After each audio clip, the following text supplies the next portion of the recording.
हिंदी साहित्य के कालखंडों ने भागों में विभाजित किया गया है, तो देखेंगे कि अलग-अलग विद्वानों ने अलग-अलग कालखंडों में विभाजित कर दिया, उनके आधार भी अलग थे। रहा सवाल नामकरण का, तो उसमें भी विवाद है। अलग-अलग विद्वानों ने और साहित्यकारों ने अलग-अलग नाम रख दिए। तो आज हम नामकरण पे चर्चा करेंगे कि हिंदी साहित्य के कालखंडों के जो नाम पढ़े, अलग-अलग साहित्यकारों ने जो अलग-अलग नाम दिए, तो क्यों? तो सबसे पहले बात करेंगे हम आदिकाल पर। आदिकाल में जो सवाल है कि आचार्य रामचंद्र शुक्ल ने वीर गाथा काल नाम दिया। क्यों दिया? तो देखिए, आचार्य रामचंद्र शुक्ल ने जब साहित्य का मतलब हिंदी साहित्य के इतिहास का विभाजन किया या नामकरण किया, तो प्रवृत्तियों के आधार पर किया। मतलब उन्होंने जिस काल की जो प्रवृत्ति देखी, उसी के आधार पर नामकरण किया। तो इन्होंने रासो साहित्य को देखा। रासो साहित्य में लगभग जो है वीर रस थे। तो इन्होंने इसीलिए आचार्य राम शुक्ल ने आदिकाल को वीर गाथा कहा। अब आते हैं महावीर प्रसाद द्विवेदी, इन्होंने कहा बीज वपन काल।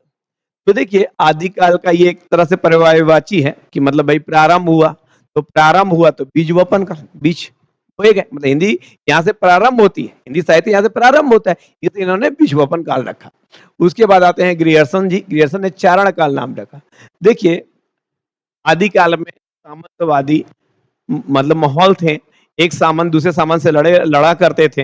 अब ऐसे में ऐसे कवियों की जरूरत पड़ी जो युद्ध उन्माद को बनाए रखे, और युद्ध उन्माद को बनाए रखने के लिए ऐसे कवियों की जरूरत पड़ी। और ये कवि हमेशा करते क्या थे, तो ऐसी कविताओं की रचना करते थे जो युद्ध उन्माद को बनाए रखती थी और जन्म भी देती थी। इसलिए इन कवियों को चारण कहा गया। साथ ही साथ ये राजा की अतिशयोक्तिपूर्ण प्रशंसा, इसी प्रवृत्ति को ध्यान में रखकर ग्रियर्सन ने चारण काल नाम दिया। और हम बात करते हैं हजारी प्रसाद द्विवेदी, तो इन्होंने आदिकाल दिया, जिसे हम लोग नाम जाते हैं भी है कि आदिकाल बोला जाता है। ये कहीं ना कहीं आदिकाल यानी प्रारंभिक युग का ही पर्यायवाची है। उसके बाद राहुल संस्कृत्याय ने नाम रखा सिद्ध सामंत काल। तो देखिए, इनका क्या था कि इन्होंने देखा परिस्थितियां क्या थी, सामंत युगी परिस्थितियां थी। सामंत युगी परिस्थितियां कब हुई कि हर्षवर्धन की मृत्यु के बाद समस्त उत्तर भारत कई टुकड़ों में बढ़ गया और यहाँ पर राजपूतों का शासन प्रारंभ हुआ। हर टुकड़े पर कोई ना कोई राजपूत शासन कर रहा था, छोटे छोटे टुकड़े पर। जैसे गुज्जर प्रतिहार वंश हुआ, चंदेल वंश हुआ, सोलंकी वंश हुआ, चौहान वंश हुआ, तो इनका शासन था।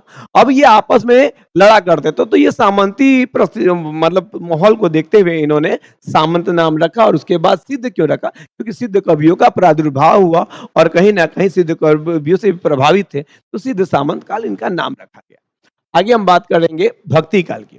भक्ति काल में हम अगर आचार्य राम शुक्ल को देखें, तो उन्होंने भक्ति काल नाम रखा। तो मैंने पहले ही बताया कि आचार्य रामचंद्र शुक्ल ने जिस भी कालखंड के जो भी नाम रखे, सब उस कालखंड के प्रवृत्तियों के आधार पर। तो भक्ति काल में क्या था कि आध्यात्मिक विकास हुआ और भक्ति पर कविताओं की रचना हुई, चाहे हम तुलसी की बात करें या कबीर की बात करें।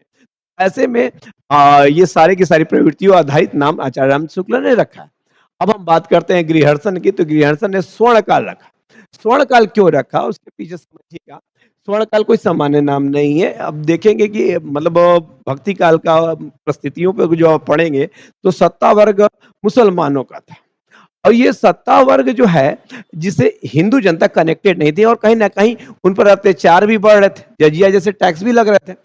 तो अब ऐसे में आंतरिक स्तर पर साहित्य ने क्या किया, सांस्कृतिक जागरण किया, लोगों को कहीं ना कहीं उत्थान करवाने का प्रयास किया, आंतरिक उत्थान करवाने का प्रयास किया और सांस्कृतिक जागरण करने का प्रयास किया। साथ ही साथ भक्ति वो माध्यम बनाया जिससे मोक्ष की प्राप्ति हो सकती थी, और समस्त संसार उनकी गतिविधियों को कहीं ना कहीं माया कर इनके अस्तित्व को ही खंडित कर दिया।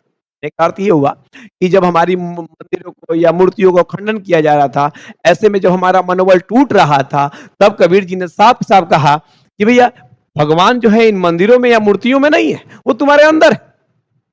और ये कहकर कहीं ना कहीं हिंदू जनता को आंतरिक स्तर पर मजबूत करने का प्रयास कबीर ने किया। अब हम आगे बात करेंगे हजारी प्रसाद द्विवेदी की। तो इन्होंने जागरण काल दिया। ये वही बात है, प्रवृत्तियों के आधार पर इन्होंने दिया कि कहीं ना कहीं हिंदू जनता जागृत हुई इस काल में, और इसका जो कहीं ना कहीं कर्णधार थे वो सारे संत थे, जितने भी आप नाम ले ले। आप अगर मतलब कहने का मतलब है कि दक्षिण भारत से स्टार्ट करें, अलवर नयनार से स्टार्ट करें, उसके बाद अब महाराष्ट्र की बात करें, या उत्तर भारत में आके वल्लभाचार्य की बात करें, सबने जागरण करने का प्रयास किया। अब आगे चलते हैं रीतिकाल। रीतिकाल 1700 से 1900 पुस्तक है और इस रीतिकाल को आचार्य रामचंद्र शुक्ल ने रीतिकाल ही नाम दिया और यही प्रसिद्ध है। कारण क्या है कि इस काल के जो कवि थे स्वयं को कवि मानते ही नहीं थे, स्वयं को आचार्य मानते थे और शास्त्रीय परंपरा का निर्वाह करके उन्होंने काव्यों की रचना की, जिसमें लक्षण ग्रंथ लिखा इन्होंने और नायिका भेद, रस, छंद, अलंकारों का प्रयोग किया और ये एक रीति बन गई, एक काव्य लेखन की शैली बन गई। इसलिए आचार्य रामचंद्र शुक्ल ने इसे रीतिकाल दिया। अब हम बात करेंगे मिश्र बंधुओं की, तो इन्होंने इसे अलंकृत काल कहा। अलंकृत काल कहने का क्या कारण था कि काव्य की शोभा बढ़ाकर कहीं ना कहीं काव्य के द्वारा चमत्कार प्रदर्शन करने का कार्य इस काल के कवियों ने किया और अलंकारों का प्रयोग बहुत ही ज्यादा किया, इसलिए इस काल को अलंकृत काल मिश्र बंधुओं ने किया।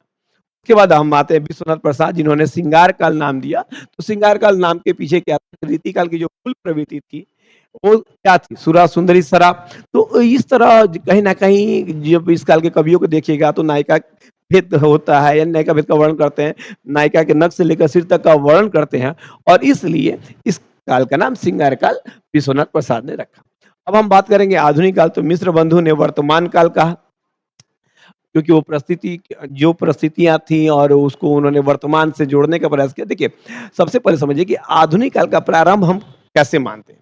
किसी भी देश में आधुनिक काल कब प्रारंभ माना जाएगा, तो जब भी जिस देश में सामंतवाद के खिलाफ बड़ा आंदोलन हो जाए, लोग परंपराओं और रूढ़ियों को त्यागने लगे, तब आधुनिक काल का आगमन माना जाता है। जैसे भारत में 1857 की क्रांति एक बड़ी क्रांति थी, उसके बाद से आधुनिक काल का प्रारंभ माना जाता है।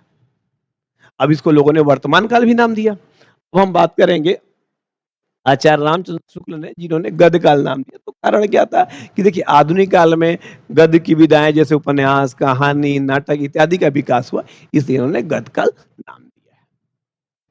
अब जो सवाल आता है कि आदि काल, भक्ति काल, रीति काल और आधुनिक काल के जो काल विभाजन हुए वो कैसे हुए और किस आधार पर हुआ, किन्होंने प्रारंभ किया और कैसे समाप्त किया, तो इसको हम लोग अगले वीडियो में देखेंगे। धन्यवाद।